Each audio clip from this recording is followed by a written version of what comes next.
We have no business with them. We will have nothing to do with slogans, not with empty promises, but they must show us working with action and plan.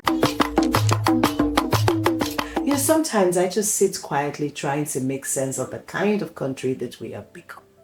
A country where you call a loved one and the first question from your lips is, have you reached home? This question is always asked, not because it's dark, not because the person was traveling when it was raining, but because danger now travels round the clock in Nigeria like it owns the streets. We have lived with insecurity for so long that to many of us, it is, we have learned to swallow our fear like daily medicine. But recently, the taste of that medicine has become bitterer, too bitter that we are now worried about how we swallow it. Whole communities get attacked.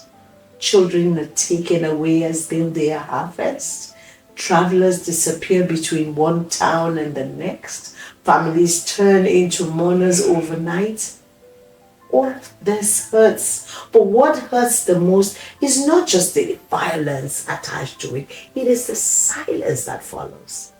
The indifference, the rehearsed statements that sounds like someone reading lines that they don't believe in, and in truth they don't. Sometimes it feels like our leaders have developed thick skin over the suffering of the people. The same people that they swore on oath to protect.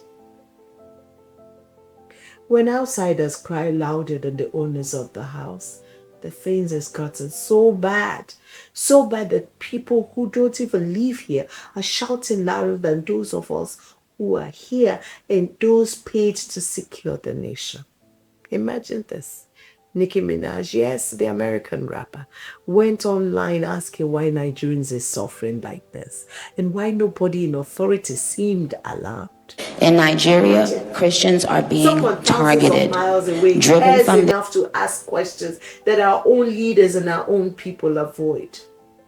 Then came the word that even the President of the United States is threatening to step in and says to us, if Nigeria doesn't face its insecurity crisis seriously, whether or not that intervention will eventually happen, is not what matters.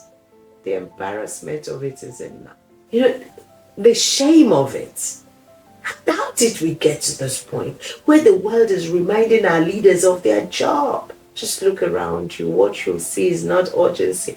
It is politics as usual. Campaign speeches, posters everywhere, meetings upon meetings about who is running, who is stepping down, who is crossing over, who is defecting. It's all celebration for them. Who is traveling and who is coming back. Rallies, dinners, endorsements. Yet people are dying. Children are missing. Villages are grieving. Roads have become danger zones.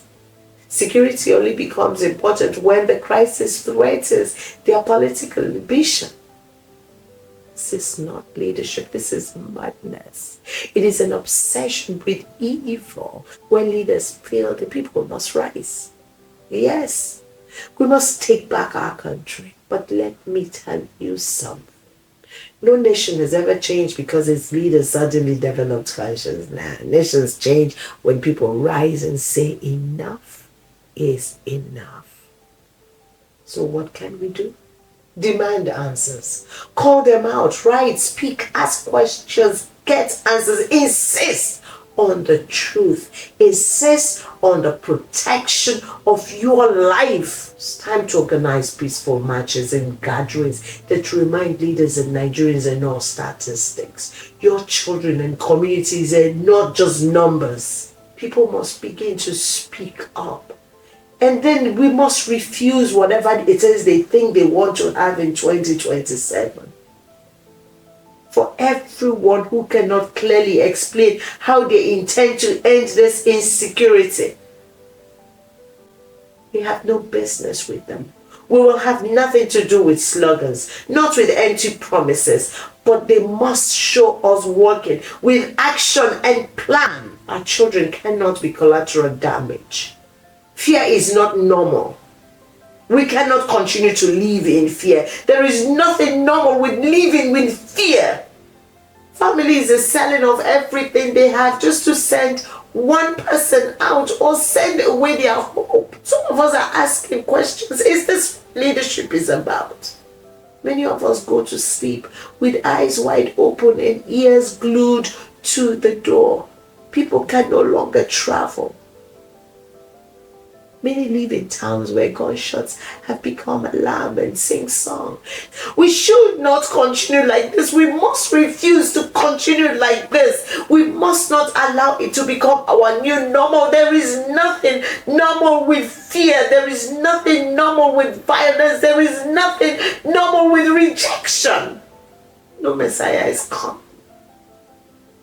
No angel will descend from anywhere.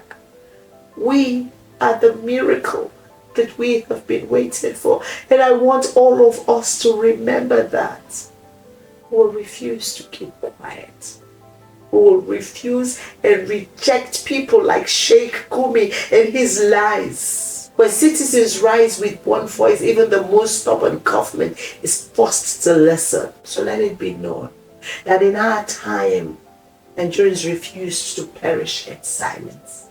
Let it be recorded that we confronted fear with courage, that we gathered our scattered strength and formed a force that nobody could ignore. My people, this is our country, and we cannot be helpless.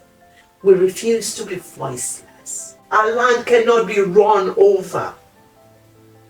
And I'm saying this to you. We can turn this nation around, but only if we rise together. Hope is not gone. The future is not lost. Nigeria is still our country. And today we will reclaim her. And we need to reclaim her. My name is Hilda Dokubo, and this is the Oracle. And this Oracle will continue to speak.